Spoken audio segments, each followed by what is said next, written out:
Morning all. How you doing? Outside the box. Ation. Happy Wednesday to you. It's been a minute. We talked a little bit last night, did a little post-game Laker, Portland, Trailblazer post-game show, a little something just to get you going. But check it out. Go check it out when you get a chance. Maybe pull it up and go ahead and make a comment. Put a comment in the comment section for me. Especially you sports gurus. You want to get it in, let's do it. Anyway, I just want to give you a little something this morning. Go back to a little slice of inspiration for you, something to tap in and say to you, I like to use real life examples in terms of tapping into the things that I believe God gave me in the morning. So the Washington football team, you can't say the Redskins, I guess, but that's another story. We'll get on that another time. But the Washington team hired their first ever black president. I believe his name is Jason Wright. I hope I probably got the name wrong, knowing me. Jason Wright. So, first black president of NFL and in the NFL for a team, which is great. However, I think the thing that I love so much about this guy is that he keeps stating over and over again that he doesn't want to lead with being a black man. Why does he keep saying? Because he wants to put the image in people's minds that he's not walking in fear. And I love that about him. I think he's looking at it as, you know what, it's not about me. You know, he keeps adding the black, him being black on the tail end of everything he says when he's being interviewed. And I love it about him because he's basically stating to everyone that you know, I played ball for so many years in the NFL. I got his full scholarship, play ball. I believe it's Northwestern. We played at college. And his background is in football. He's just been around football since he was 7 years old. And he mentioned that. And I think that everybody wants the narrative to be that, you know, just about him being a black man, especially in these times that we're in. And it's a form of people walking in fear. They're so afraid that he's not going to get recognized for what he's worth because he's a black man. Well, I think he keeps stating over and over again with his own mouth that I want to I don't want to lead with being black. I want to lead with my background and where I came from. And I really appreciate that about him. And one thing I want to say to inspire you this morning is that it is not about your skin color. It's not always about where you came from. Sometimes it's just about your skill set and that God thought enough of you to place you in a position of prominence. And I believe that that's a beautiful thing for this man because God chose him. He only played about 7 years in the league, which is a long time for some. But I don't think he was a world-renowned. Not everybody in the world knew this guy prior to him getting this presidential position. But I think it's very, very, God knew what he was doing by allowing this man to be put in position. And he's going into a position of power in the heat of the battle with all that's going on with Snyder, who's the owner of the Washington Redskins.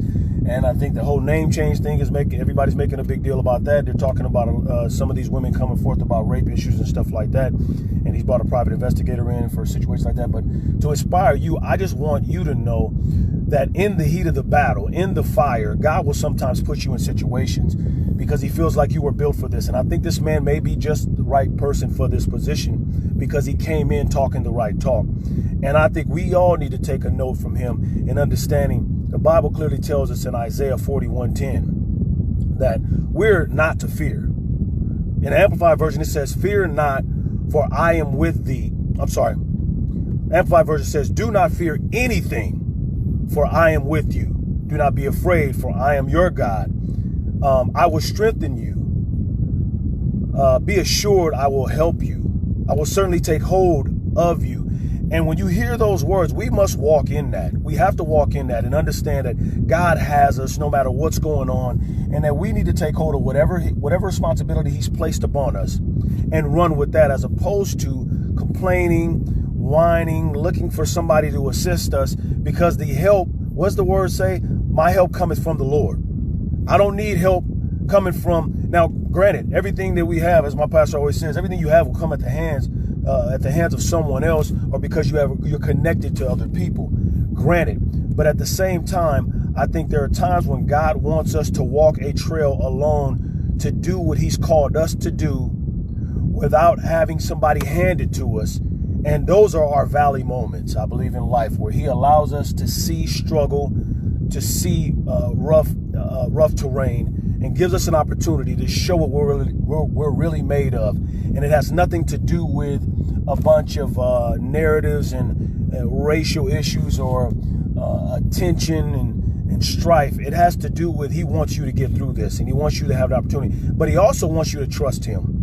And I believe that that's what this guy is doing. And it's inspiring to me to see someone trust God and trust the gift that was put in him, and not to focus on the fact that I got this because I'm a black man and I'm the first black president. And in these times where Black Lives Matter quote is all over everything, which we got to get to on another day. I definitely want to talk about that and discuss the fact that all these sports teams are trying to put this and shove it down our throats. But not only doing that, they're also shoving it down the throats of many white Americans, who is kind of weird to see these people putting on adorning themselves with these sayings of Black Lives Matter, as though black people haven't been given a fair shot in this country, and black people are not doing prominent things in this world, in the United States of America. And it's almost like, are you getting off on allowing yourself to be satisfied because they're wearing something that says that? Does that make you feel good? Because it doesn't make me feel good to see that somebody's being forced to put on something that they didn't feel prior to this stuff happening. And so I don't really need a hand. I don't think you need a hand. I think what we need is the same thing this man, this new president needs. And that's this idea that God has placed us in position of prominence. And he's done it for black people going all the way back to the 30s, 40s, 50s, post-civil rights, on and on and on. Look at where we've come from. Look at what we're doing in this country. When you turn on the TV, what faces do you see running shows, being in charge, hosting shows? What do you see? And if you want to talk about us just leading in the entertainment industry and stuff like that, because some people want to say, well, they only let us do step and fetch it. They only let us dance. They only let us sing. They only let us rap. They only let us...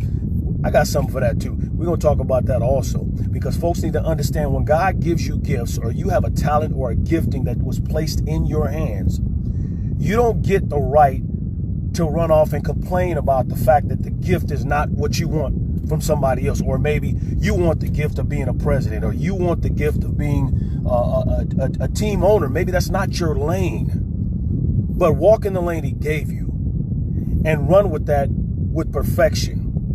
Do what he gave you to do, and understand and remember that he says in Isaiah 41:10, don't be afraid of anything, because I got you. God has you. Let's remember that more than we remember anything else that's going on in America around us right now. Outside the Box, like, subscribe, share. Please comment in the comment section below. Please answer up, have something to say. Please come back. Let me know what you think. If you like what I'm saying, cool. If you don't like what I'm saying, that's also cool. I want you to speak your mind. This is a show you can do that on. Outside the Box, your man Ation, signing off.